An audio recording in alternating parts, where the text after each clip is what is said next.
Assalamualaikum warahmatullahi wabarakatuh. Selamat datang kembali di Haryana Official. Mbak semuanya gimana kabarnya ini hari? Semoga sehat selalu di perantauan, amin. Semoga mbak semuanya terhindar dari mara bahaya, dipermudah segala urusan. Mbak, amin ya robbal alamin. Doa terbaik dari tanah air buat sampean semuanya selalu mensupport channel iki. Muga-muga sampean sukses selalu dengan perantauan. Muga-muga sampean berhasil, uangnya terkumpul, dan muga-muga berkumpul sama keluarga tanpa halangan apapun, tanpa kekurangan apapun. Jaga kesehatan sampai di negara Hongkong ya Mbak, maupun di negara tempat Anda bekerja lainnya, amin ya robbal alamin. Nah mbak-mbak semuanya, kali ini kita bakal membahas sebuah berita. Sebenarnya iki kemarin Mbak, tapi karena terbentur kemarin adalah 7 harian bapak aku, dan juga aku agak nggak enak badan, akhirnya terkendala. Hari ini baru bisa membahas kasus yang kemarin iki rame, dan iki sampai masuk berita di negara Hongkong. Tentang kasus apa itu silakan disimak, dan ini bermanfaat sekali, dan ini adalah pembahasan buat sampean-sampean semuanya. Oke, kenapa sih aku bahas? Biar mbak-mbak iki nggak ada yang komentar atau mengomentari kasus-kasus yang terjadi di negara Hongkong yang dilakukan oleh PRT asing, khususnya para PMI. Karena ada nih yang komentar, kemarin aku baca di komen ini, kok enak ya di penjara cuman sebentar, padahal dia telah melakukan pencurian yang besar loh. Nah, karena adanya komentar seperti itu, jadi kita bakal membahasnya Mbak. Penjara nggak lama. Oke, kita bakal membahasnya. Jadi gini, ada sebuah kasus yang kemarin iki pada PRT asing di negara Hongkong di penjara selama 13 bulan atas kasus pencurian yang ia lakukan. Nah, PRT ini bernama S, singkatannya S ya, umur 48 tahun. Ia bekerja di daerah Pok Fulam, Mbak. Di situ yang melaporkan pencurian iki majikane perempuan atau dadai. Kronologinya gimana sih kok bisa Mbak E mencuri? Oke gini, jadi Mbak iki kepepet duit, nggak punya duit, kemudian dia iki di rumahnya atau di kampungnya dia tuh juga kepepet duit, akhirnya dia iki secara sadar ya kui maling Mbak di tempat majikane. Maling yang pertama ia lakukan iki tanggal 1 Maret 2024. Mbak E melakukan pencurian berbentuk cincin berlian. Pada maling pertama, majikan tidak mengetahui Mbak kalau ada barangnya iki yang hilang. Karena maling pertama dia ini berhasil, majikan nggak mengetahui, apalagi dia udah menjual cincin berlian yang maling pertama kali. Akhirnya dia iki pengen maling untuk kedua kali Mbak. Jadi karena maling yang pertama dia berhasil, akhirnya dia maling yang kedua kali pada tanggal 15 Juli 2024. Tapi bukan cincin berlian. Tapi Mbak E maling yang kedua berbentuk cincin platinum. Dan ini juga sama-sama mahalnya Mbak. Nggak jauh beda dengan cincin yang berlian tadi. Dan maling yang kedua, Mbak Eki juga nggak ketahuan, artinya dia berhasil Mbak maling yang kedua ini. Jadi majikan bersikap seperti biasanya, majikan nggak merasa kehilangan. Jadi karena dia maling pertama berhasil, maling kedua berhasil, majikan nggak mengetahui kalau ada barang-barangnya yang hilang, akhirnya dia karena sudah terlanjur sering maling, gatel, dan dia ngerasa selepas dia maling kemudian menjual hasil malingnya dia mendapatkan uang yang banyak, hasil dia maling ketiga kalinya Mbak, yaitu pada tanggal 10 September 2024. Nah di maling yang ketiga ini barulah ia apes, ketahuan majikan Artinya majikan ketika mencari emas-emasnya dia, iki ada yang hilang, Mbak. Pertama cincin berlian satu, kemudian cincin platinum satu, kemudian dicari lagi, ternyata ada 2 cincin platinum iki yang hilang. Artinya dia kehilangan cincin 3 buah, Mbak. Dan total dari cincin 3 buah tadi yaitu sebesar 192.800 dolar Hongkong. Jadi lumayan gede, Mbak, 3 cincin. Kalau dikuruskan rupiah aku ya sekitaran 400 juta lah. Hampir 400 juta lah. Atau 350 jutaan. Intinya lumayan besar lah, Mbak, kalau dirupiahkan. Karena majikan ini kehilangan cincin, langsung dia menanyakan ke cecenya, apakah cecenya ini mengambil cincin? Cecenya bilang enggak tahu apa-apa. Jadi awalnya majikan ki menuduh, menanyakan sama Mbak Ki tidak mengaku kalau ia telah mengambil cincin tersebut. Akhirnya karena tidak mengaku, majikannya ini laporlah ke polisi, Mbak, mengenai kehilangan barang berupa cincin tadi. Kemudian polisi menanyakan kepada Mbak kalau apakah kamu mengambil cincin? Jawabannya juga tetap tidak mengambil dan tidak tahu. Karena terjadi alot antara majikan dan Cece, akhirnya polisi iki menangkap Mbak Setelah itu sidang pertama nggak ada pengakuan.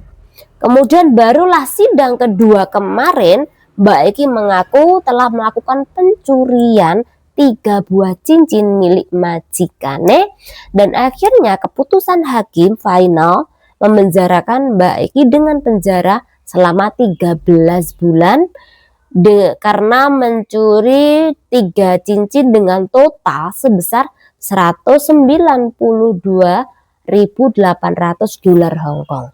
Jika sampean ada yang komen, kok enak sih di penjara cuma 13 bulan? Mari kita bahas, Mbak. Oke, Mbak maling pertama Maret, kemudian maling kedua Juli, maling ketiga kan September. Iki apes-apes bulan September, Mbak, 2024. Sidangnya iki kemarin. Sama hitung. Dari September, Oktober, November, Desember, Januari, Mbak mendekam di penjara. Bagaimana dia tidak mendekam di penjara? Ketika Mbak Eki tidak ada yang menjamin dan tidak bisa memberikan uang sebagai ganti rugi. Jadi ketika kamu tidak bisa memberikan ganti rugi atau uang jaminan, ya kamu harus penjara, Mbak. Lah uang yang ia cincin-cincin yang ia curi, uangnya itu dikemanakan? Jadi cincin yang ia curi kan ditukar uang, kemudian uang-uangnya itu dikirim ke kampung halamannya, dan kemudian sisanya buat foya-foya si cecenya ini di negara Hong Kong. Jadi karena dia nggak memiliki uang, karena uangnya habis, akhirnya dia itu melakukan pencurian, dan kemudian ketika mendapatkan hasil pencurian, uangnya itu buat foya-foya di negara Hong Kong, kemudian sisanya dikirim ke kampung halamannya. Jadi ketika dia ketangkep, maka dia dipenjara karena tidak bisa memberikan jaminan tadi. Jadi dia penjara selama 5 bulan, kemudian Januari baru diputuskan nih, keputusan 13 bulan atas kasus pencurian dan pelanggaran pasal 8 ordinansi pencurian yang dilakukan oleh PRT-nya. Bahkan Mbak itu juga terjerat pasal yang dimana telah melanggar kepercayaan majikan nih. Penjaranya 13 bulan, iki wis final. 13 bulan ditambah dengan 5 bulan berarti 18 bulan ia mendekam di penjara. Kemudian nanti di penjara kalau dia tidak memiliki kompensasi atau tiket, berarti dia harus menambah penjara lagi untuk mendapatkan tiket. Ketika 18 bulan dia tidak bisa membeli tiket. Karena tiket kui nggak ada yang mau membelikan, majikan tidak bisa dituntut ketika ia tidak mau membelikan tiket. Jadi ketika Anda melakukan pencurian di tempat majikan, majikan tidak berhak untuk memberikan Anda tiket kepulangan. Tapi kalau majikan baik, dia bisa saja memberikan Anda tiket kepulangan. Walaupun itu wajib, tapi ketika majikan berani menuntut, dia tidak mau memberikan, ya hakim tidak bisa memaksa itu untuk memberikan, karena sekali lagi majikan kehilangan uang yang banyak tadi. Kemudian yang kedua, majikan tidak wajib memberikan gaji intermedian kepada Anda ketika Anda melakukan kejahatan pencurian di tempat majikan. Long service jika ada, kue tidak berhak Anda dapatkan, bahkan cuti tahunan uangnya kue tidak berhak Anda dapatkan, dan uang perjalanan 100 kue juga tidak berhak Anda dapatkan. Dan sekali lagi, kompensasi tidak diwajibkan diberikan kepada Anda ketika Anda melakukan pencurian seperti ini. Bayangkan majikan udah kehilangan sebesar itu masih disuruh membayar kompensasi kepada Anda. Kecuali kui tiket, bisa saja tiket kui diberikan kepada Anda. Tapi kalau majikan nggak mau karena dia ngerasanya kehilangan uang yang banyak, nggak bisa dituntut juga, Mbak. Jadi sekali lagi, Anda dipenjara 18 bulan untuk bekerja. Ya kalau selepas 8 bulan Anda di penjara, tapi ternyata Anda di situ belum bekerja, Anda bisa nambah lagi untuk membayar tiket Anda nantinya. Atau Anda minta bantuan sama orang rumah untuk membelikan tiket kepulangan ke kampung halaman. Jadi sekali lagi, kalau Anda bicara kok enak ya di penjara selama 13 tahun, itu nggak enak. Karena 13 bulan, kui ono tambahan lagi, yaitu ketika Anda menunggu persidangan, itu tetap aja Anda di penjara. Belum Anda disuruh bekerja untuk membeli tiket kepulangan Anda.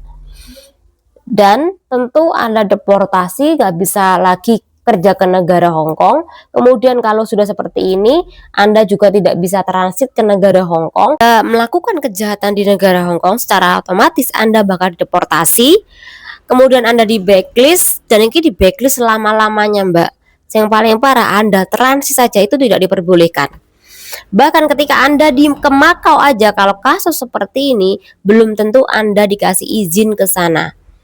Jadi kalau sampean bilang enak sih, yo lebih nggak enak lagi kalau dampaknya kui ke depannya pada masa depan Anda ketika Anda pengen bekerja lagi ke luar negeri karena ada rekod buruk tadi, yaitu melakukan pencurian barang milik majikan Anda. Jadi sekali lagi tolong kalau hal seperti ini untuk dibuang komen-komen seperti ini, karena biasanya orang membaca ada nih yang berpikir bahwa oh iya ya enak ya, mendingan aku lakukan pencurian yo, nanti yang penting aku punya bangki lunas dari uang mencuriku. Masalah di penjara setahun 2 tahun gampang, nanti keluar balik ke Indonesia. Jangan seperti itu pikirannya. Karena ketika Anda berpikir seperti itu, iya kalau sampai sehat terus di penjara, kalau sampai sakit atau mungkin sampai meninggal, kan yang repot juga sampai sendiri kan. Ketika sampai ninggalin yang penjara, kemudian masih meninggalkan hutang, walaupun hutang itu bakal lunas ketika si peminjam ini meninggal dunia. Tapi sekali lagi, yang namanya hutang itu tetap harus dibayar, Mbak. Semoga dengan ada pembahasan ini bermanfaat. Intinya yo jagaan ketikan, Mbak, karena sampean menghadapi orang-orang yang ada juga yang kolot dengan pikiran yang kotor. Contoh yaitu tadi, cuma sedikit nih penjara nih nggak lama, opo aku malingnya yo tinggi nutup bang aku. Nah itu biasanya wong pikirannya kolot seperti itu. Semoga bermanfaat. Channel diri. Wassalamualaikum warahmatullahi wabarakatuh. Bye.